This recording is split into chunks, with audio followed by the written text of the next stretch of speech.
There are lots and lots of things in SBT's collections that we drew inspiration from when it came to helping Emily with creating the artwork for this book. I definitely went on a real tangent with textiles in particular. I was given a tour of Shakespeare's house when I was down here, and one of the things I absolutely loved was the wallpaper, so the painted hangings. And then that kind of led me onto this whole kind of wormhole of looking at all the Tudor textiles and patterns. Organic forms have inspired the illustrations throughout the children's folio. In fact, during the 1500s and 1600s, to be close to nature was to be close to God, and religion formed an important part in everyday life.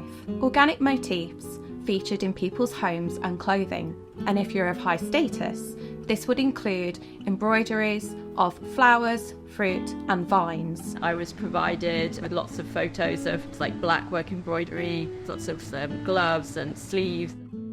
You can see the cover of the book right here. That was inspired, the sort of patterning was heavily inspired by blackwork, but then I added colour.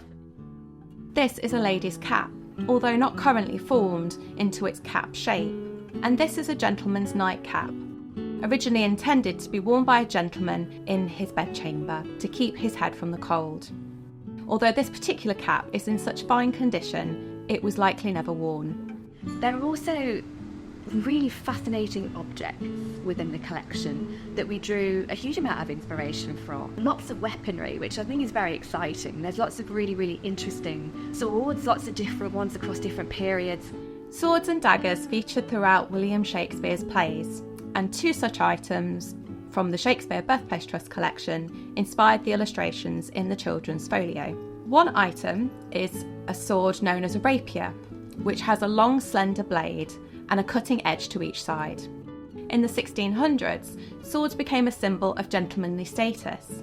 In fact, we know that William Shakespeare had a sword because he mentions it in his will.